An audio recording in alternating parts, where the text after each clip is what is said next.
Hello, and welcome back to the Cavalier's Tale. So, you know the drill. I never have time for battle reports, but it is my sacred duty to do reviews of each of the KoE book updates, and we are here for Beta 2 to have a look at this most recent lot of changes for the Kingdom of Equitane book. I had been planning on watching the special extended edition of The Two Towers today, so we're going to see how quickly I can get through this. I can sit and do that before I run out of time today.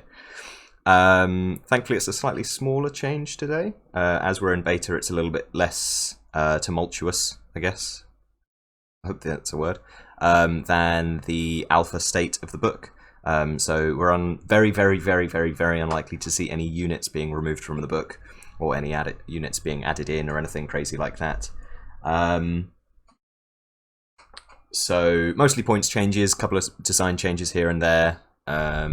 Let's go and take a look at the book. Oh, we've also got design notes courtesy of Crocs from the lab team, so we can have a little bit of insight as to why the team has done different changes in it, so on and so forth, rather than having to guess at it, which is nice. So with that, let's get into the rules and take a look. So same as always, we've got it's all labelled, should be able to follow it. It's old on the left and new on the right, and I've got my personalised don't go and spread it around watermark all over, so that if I did leak it I'd get told off and I'd know exactly, well, they'd know exactly who it was. And then on the left as well we've got the design notes, so I'll read through it because I'm not sure how small that's going to be. But yeah, mostly that top bit is just rather than going for big changes, we've gone for points changes.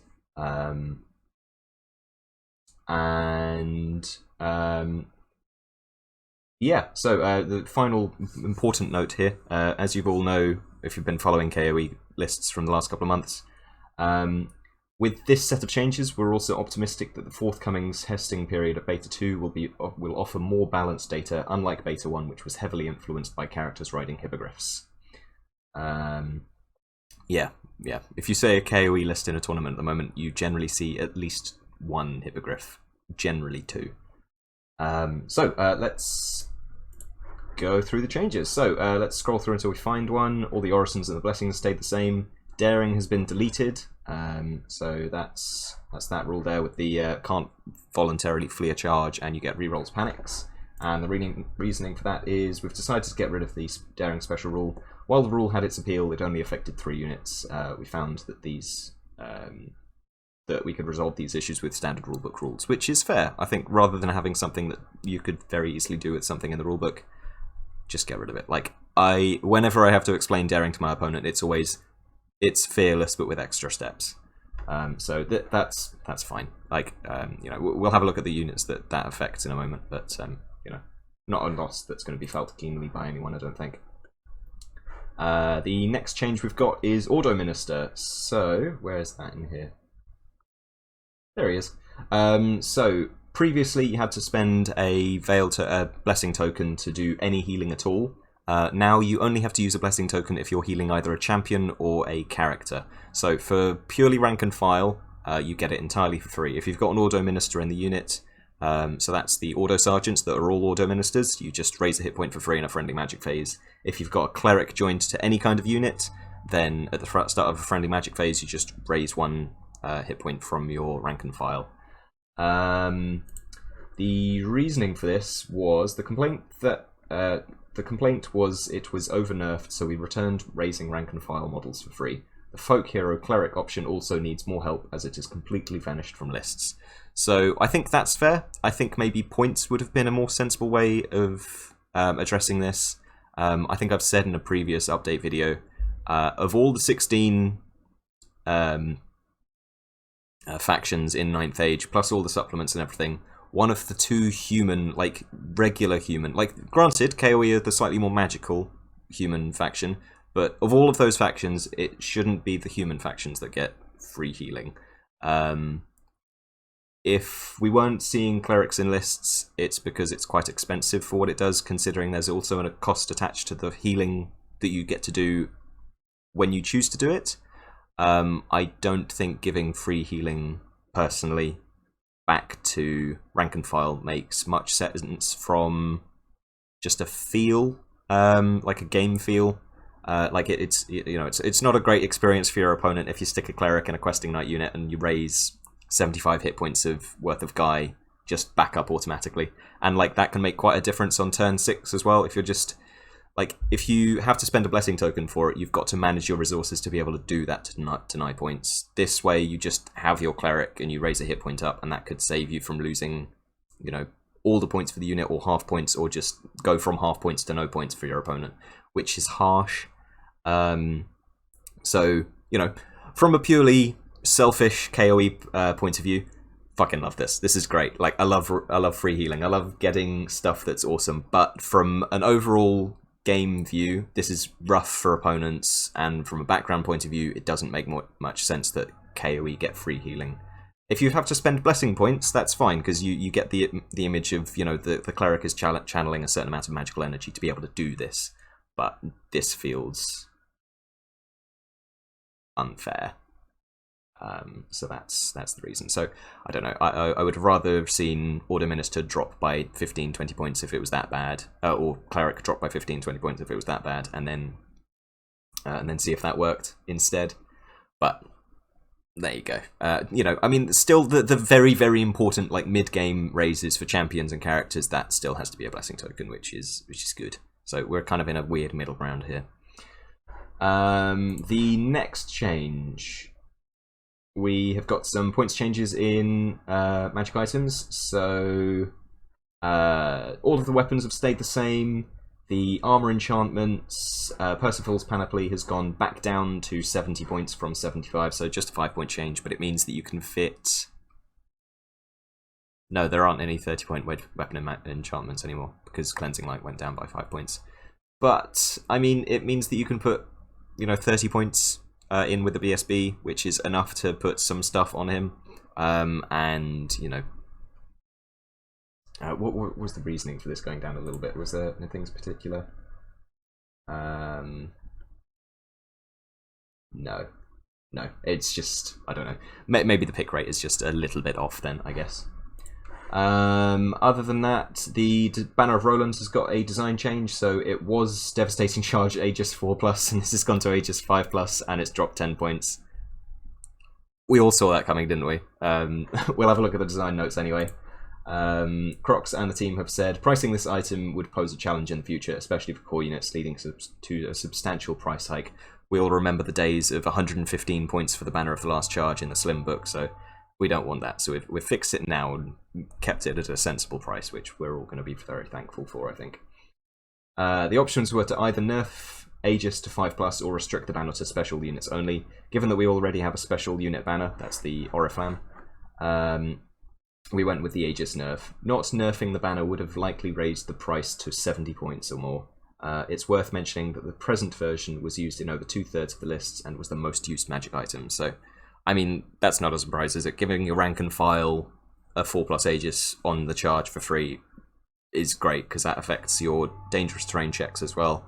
You can't stand and shoot at the unit because the banner says no, and then of course it affects it in unit, which is just brutal, so a 5+ is far more fair. Essentially it works like Faith almost on the charge, which is cool.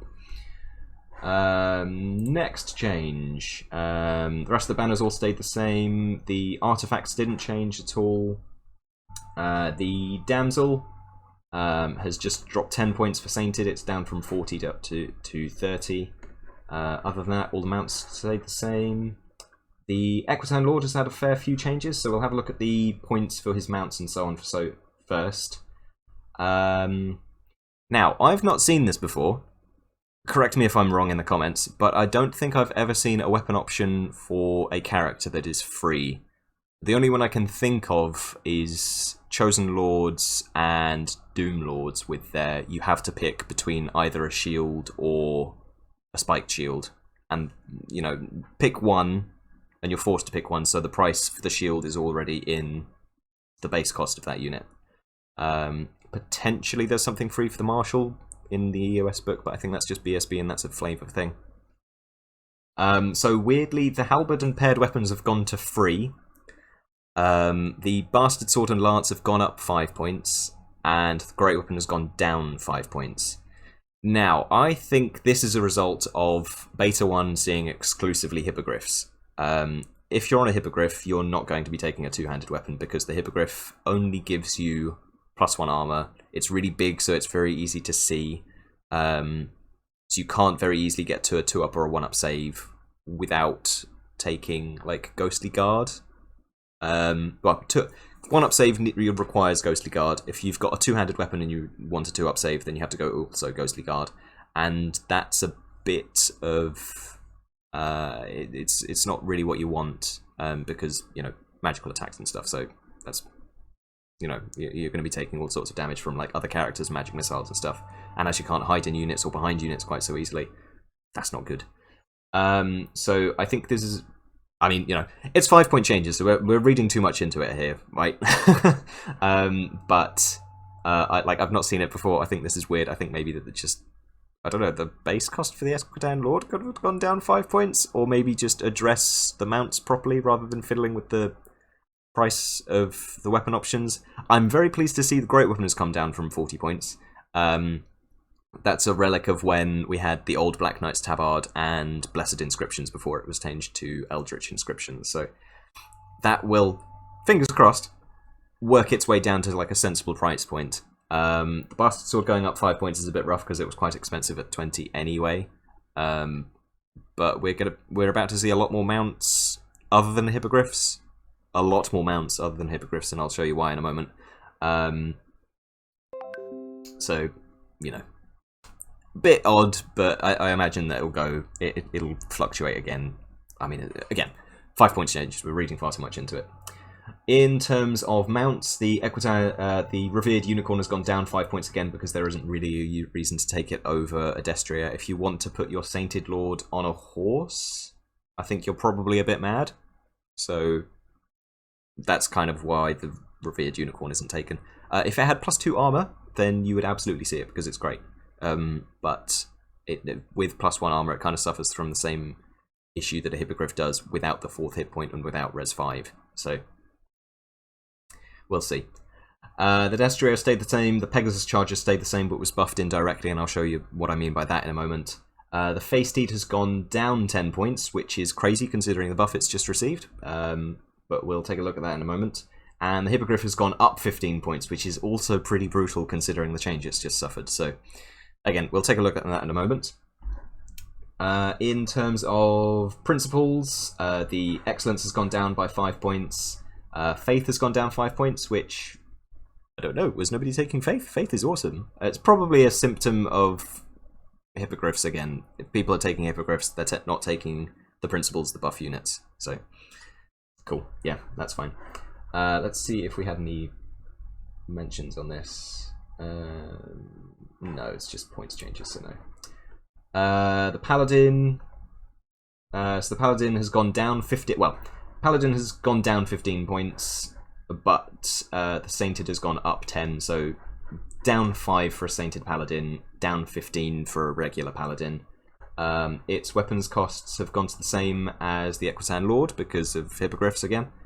The mounts, oh, I didn't realise the Destria have gone down 5 points as well. So the Destria and the Revered Unicorn are now 80 each, which is down 5 points. So if you're taking a regular Paladin on a horse, that's down 20 points for that, which is pretty cool.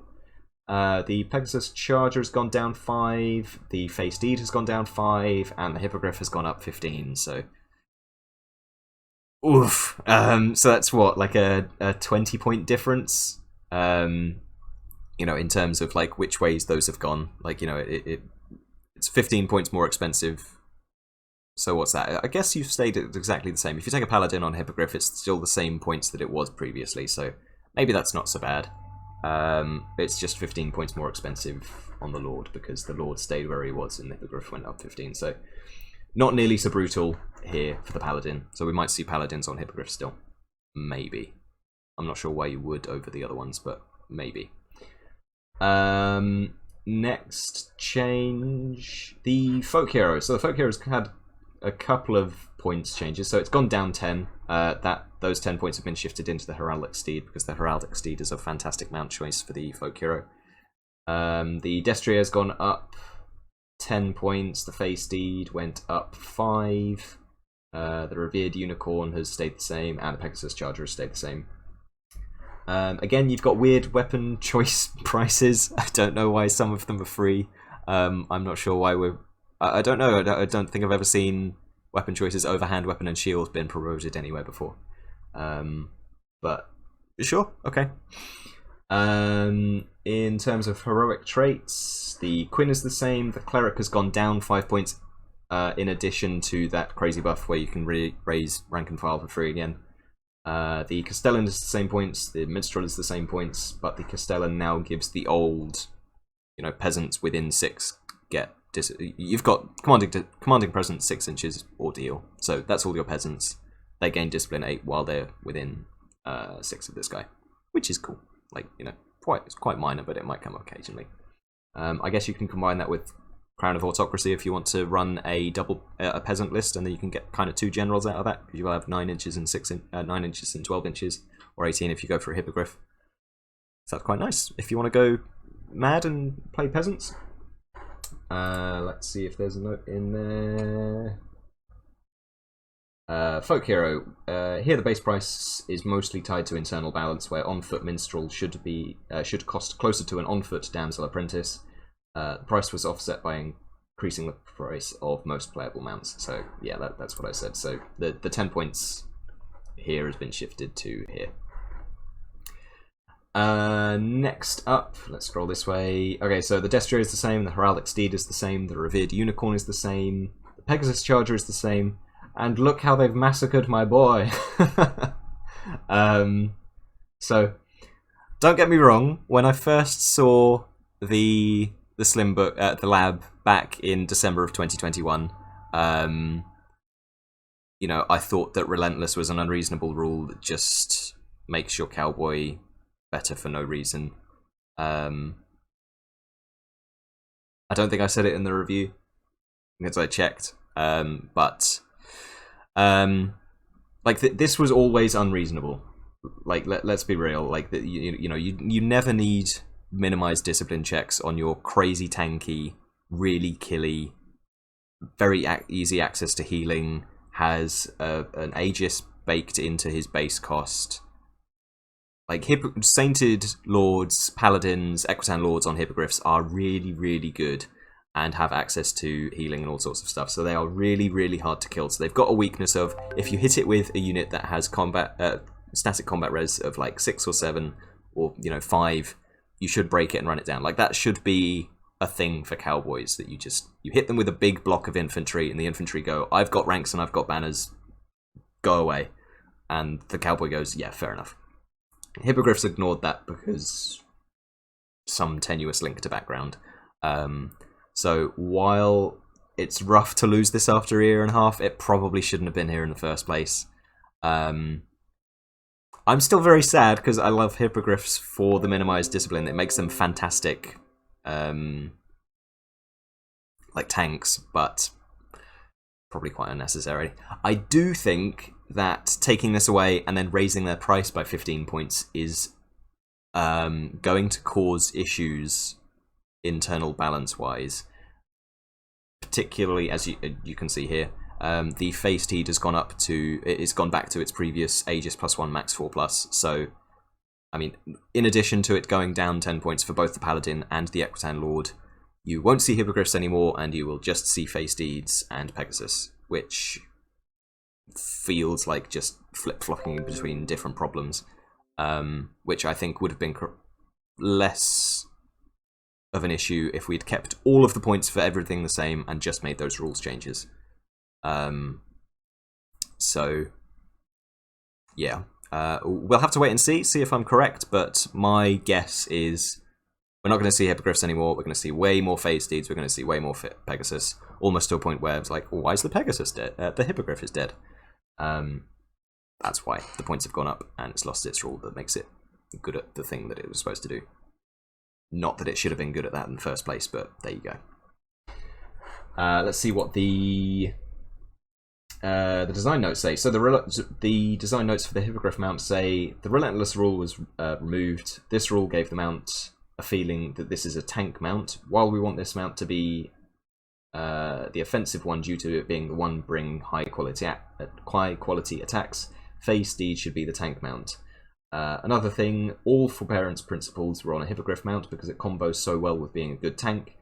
Since this mount is overly taken, that's 71 hippos in 61 tournament lists. We have in a data set since the Beta 1 update. A slight nerf was welcomed too. If there hadn't been a design nerf to the hippo, it could have easily gone above 235, which is something we don't want. Which is fair, but I think combining the two is a mistake. I definitely disagree with phase steed supposedly being a tanky mount. I think the fact that you can't join units and it's only res 4 is offset by its HS 4+. I don't think that makes it a tank, because it's much easier to wound with low strength attacks, and if you're wounding it with low strength attacks, like the idea with like everything in this game is to make your opponent roll dice to fail those checks, right? So discipline checks, armor saves, you know, spell casting and dispelling and stuff. Make your opponent roll dice, they fail the dice, and then you win.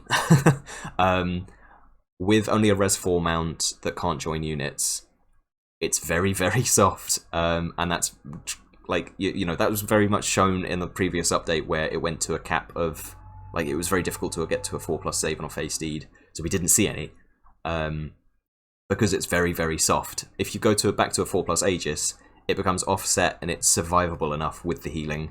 Like, don't get me wrong, that's very, very tough. Like, you know, if you put that in any other kind of army, that's very, very, very tough.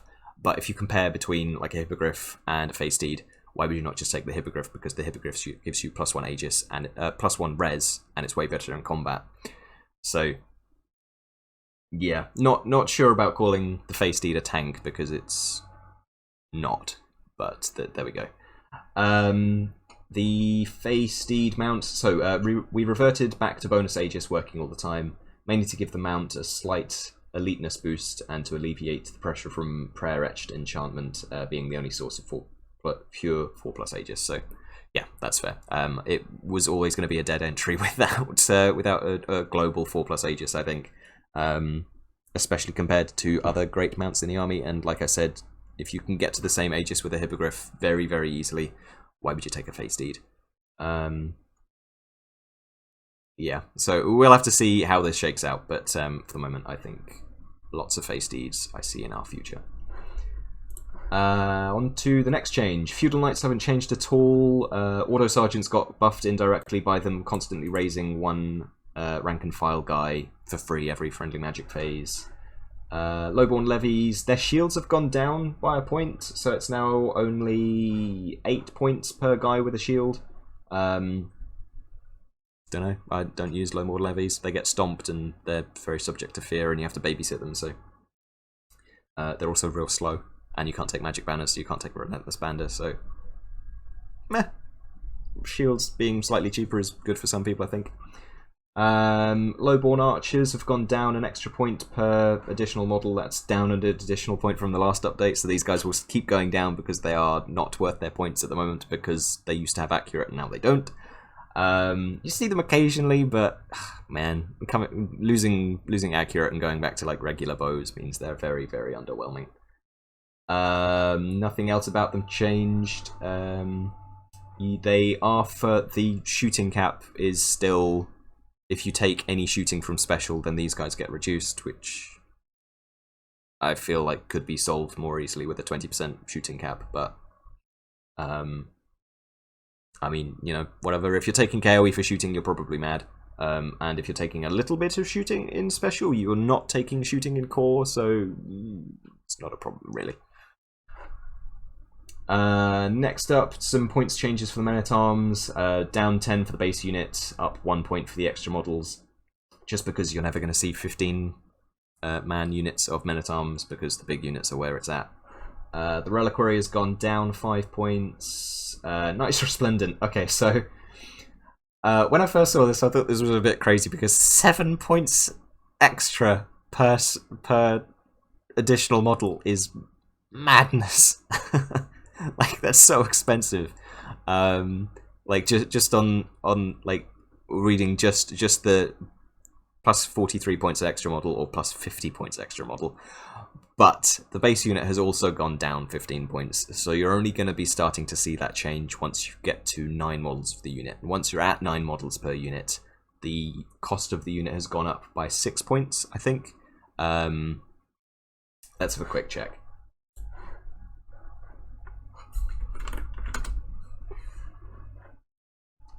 So for this unit here, that's 340 plus 43 plus 43 plus 43. So that's 469 for a unit of 9, right? And then for this unit here, 325 plus 50 plus 50 plus 50. So yeah, it's gone up by 6 points. So it's not quite as crazy as it looks. Once you start getting up further, then it becomes like 20, maybe 25, maybe pushing 30 points more expensive for a full unit, which is quite a lot up, but it benefits the slightly smaller units, which I think is where Knights Resplendents could be really, really good if they weren't quite so expensive for the base unit. So at first glance, this looks like madness, but I think it's offset pretty decently by this coming down by 15 points. No other changes there. The Penitent Knights, so these are the guys with one of the 3 units with Daring. They've lost Daring and they've just got plain Fearless now, which is fine. I mean, it makes their Stubborn way better because they're no longer testing on Discipline 7 if they're in base contact with a Fear Causer, but what can you do? The base cost of the unit has also gone up by 20 points, so, you know, they've got better, but they've also, you know, they've been taxed on their points a little bit. Not massively, because you can't take any of these guys, like, essentially, because the units are so small.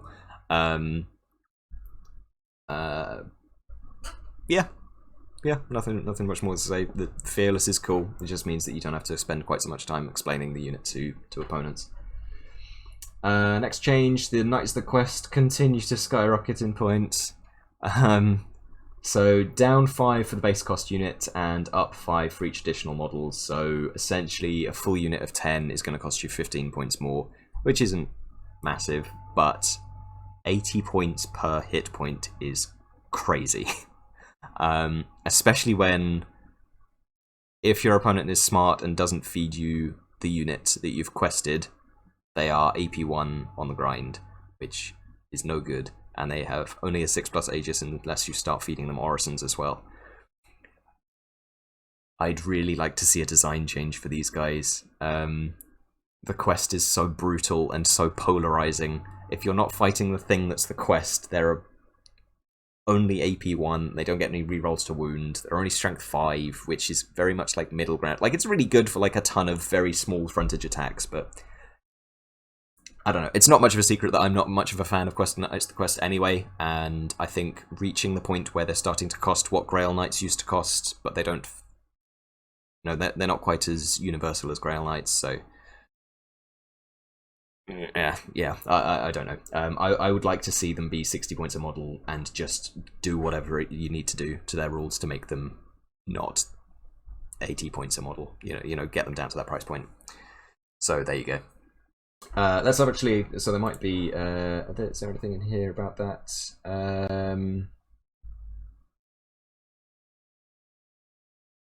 Knights of the Quest, still the most popular knight unit by a very small margin, but not played so much in small unit sizes. The price was shifted a bit. I mean, 5 points isn't going to make you take 6 guys for 380 points before command choices, but there you go. Knights Resplendent and Knights Penitent is what I've said already. Man-at-Arms we went through. Yeah, KoE is what I said. Hedge Knights. Hedge Knights have had another change, but nothing crazy this time, I think. Yes, so again, one of the 3 units that use Daring. They've lost Daring, which means they can flee now. So they are now chaff. Woo!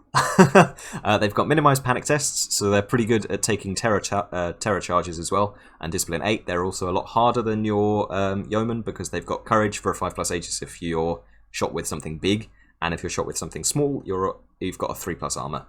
You haven't got Feigned Flight, but nah, that's pretty good when you can take, you know, a unit that can fight off other chaff pretty significantly. And also has minimized, you know, can take care of itself discipline-wise, which is pretty cool. and them going down 10 points for the base cost unit and Yeoman going up slightly in price means it's only an 80-point difference between taking 5 Yeoman and 6 Hedge Knights. So I think we might have some chaff competition for Yeoman, which I think is really good. Maybe not necessarily what you want to be doing with Hedge Knights, I don't know, but if it gives them a use, then that's great. Without breaking the game, then that's fantastic. The notes from the design team say, with the removal of daring, they got minimized panic test. Yes, so only panic tests they get the minimized discipline, so not in combat or anything like that. So it is the same as before, but now they can flee together with a price decrease. This could very well bring them back on the field. I think yes, maybe if you want to go for better chaff and you've got the points for it, you don't want to like squeeze out to drop one of your questing knights, then you could take Hedge Knights over your Yeoman. If you want to go for that. I think that's pretty cool because it means that they've got more than one use. So if you don't need to chaff something, they can go and fight something, which is cool. Next up, as I said, Yeoman have gone up to 145 from 140. Whatever, it's chaff. You have to take chaff. So, but with Yeoman changing, with Hedge Knights changing, we've got options now finally. Enlisted Outlaws and Hooded Men and Enlisted Outlaws. So, I don't know what's happened here. So I'm going to read the design notes first before I take any guesses here because Enlisted Outlaws. So, this was the only bigger design change this time around. This unit now starts as Enlisted Outlaws and upgrades to Hooded Men. Daring was completely removed because it had gone from the book. Hooded Men now count in the shooting cap for core archers. Crossbows got lowered to aim. Crossbow had their aim lowered to 4+, and the 0-1 limit was removed. Crossbow was still by far the most popular pick. Without lowering the aim on the crossbow, the price of the crossbow would have easily become 6 points per model or more, which would have been, quite rightly, that would have been absurd on a model that doesn't have any, on an elf. And considering it's not a Pathfinder or a Sentinel, that's no good for anyone. Which would have been absurd for the price point of the model. The longbow option also got quick to fire to make it more attractive. These are, after all, Robin Hood's men, which is fun.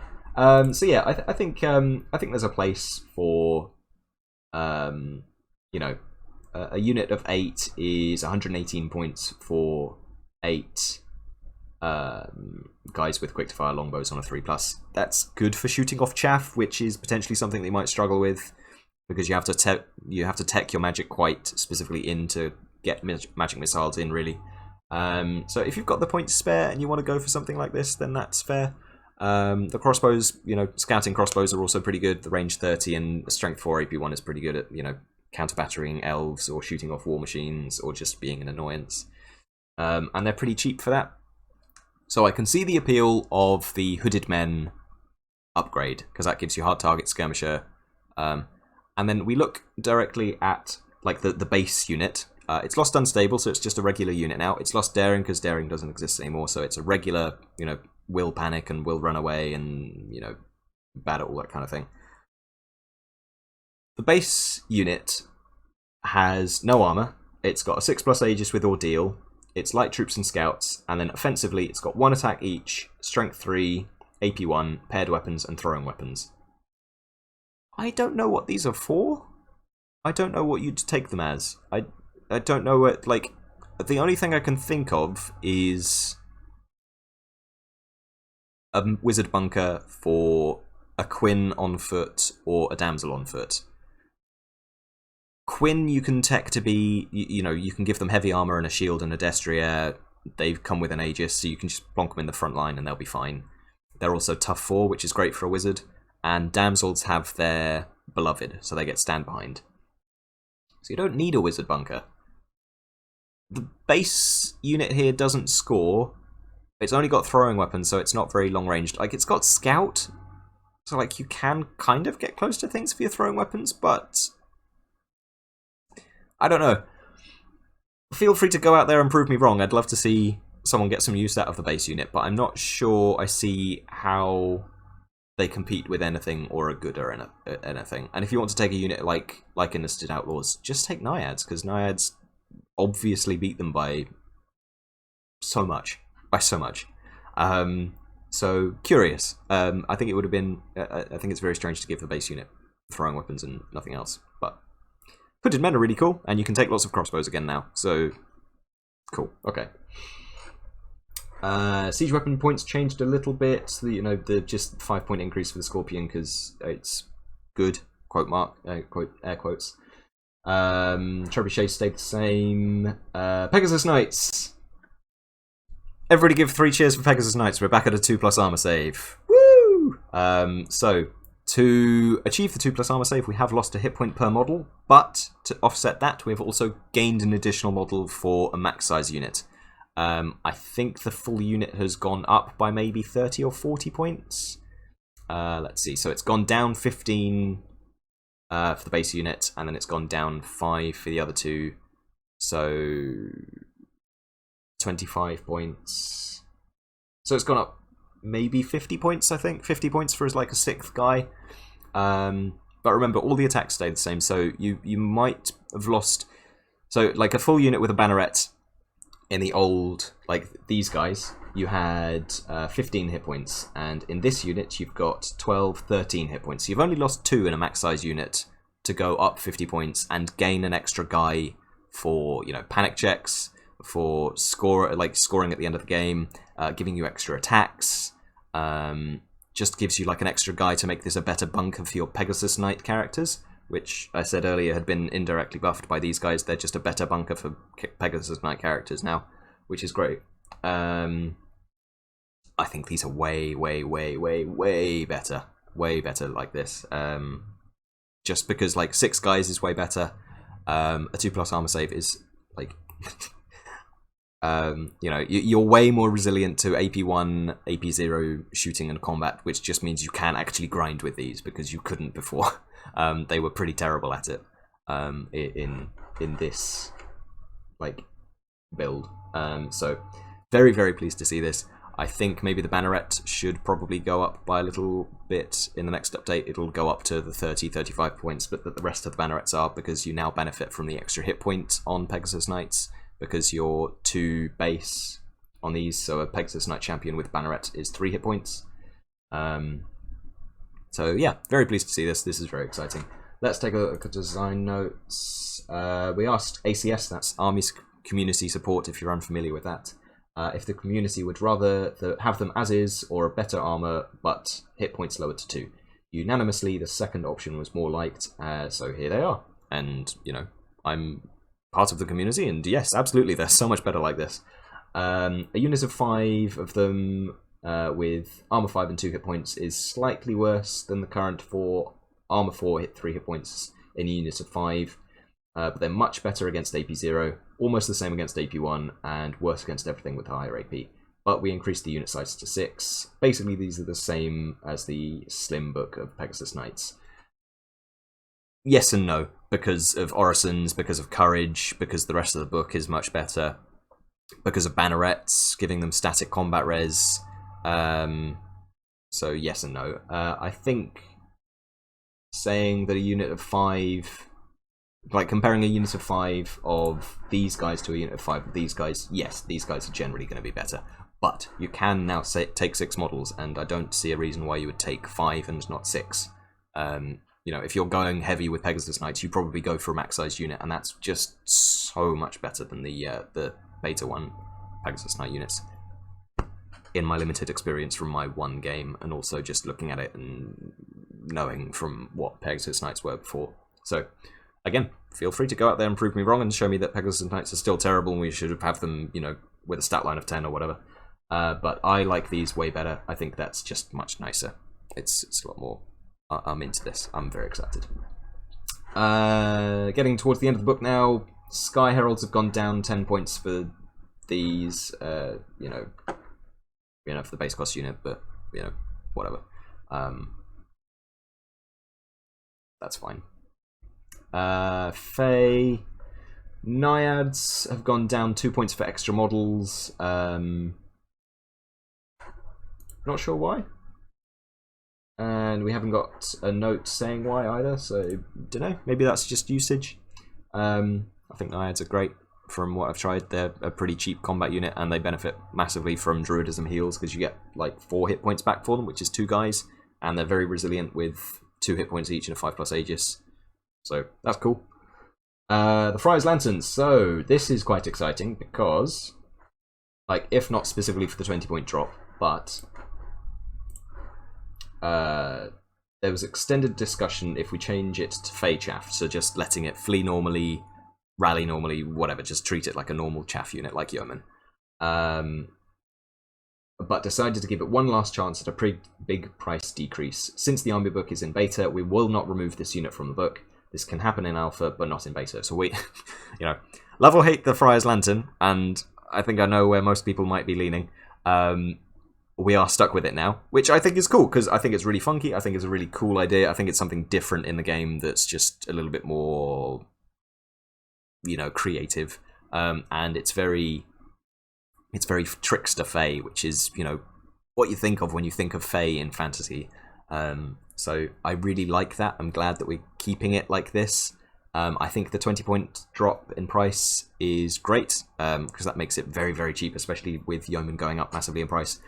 I think they're a little bit more difficult to use than Yeoman, obviously, because they're so different to everything else in the game, but you can get really good use out of them. They're really difficult to shoot off, so if you can keep them safe from magic, they're pretty unkillable if you're pretty sensible with them, and you can get far greater, whole game use rather than just having one thing for one turn with Yeoman. So if you're willing to put in the time and work out how to use these guys properly, I think they're great. I think coming down 20 points is what they needed to cut to somewhere sensible. And fingers crossed, we'll start seeing them. And if you don't like it like this, even at 100 points, as they've said, we're giving it one last chance at this iteration, and next time this will see a redesign like Hooded Men were, where we see it pretty substantially change. Probably just, it's regular chaff, where it's it can flee, it can rally normally, it can move normally, all that kind of thing. It can choose to hold, all that kind of stuff, which is cool. Next up, the Ladies Courtier. So, flying one is very popular, hence the price increase. So the model has gone up 15 points for both iterations. It's 455 for the base version, 470 for the other version, where it was 440 and 455 respectively. So up 15 points. The Courtier of the Dawn hasn't changed at all, which is maybe strange. I don't know. I'm happy to keep it, but it probably should have been changed. Maybe. And the Courtier of the Dusk.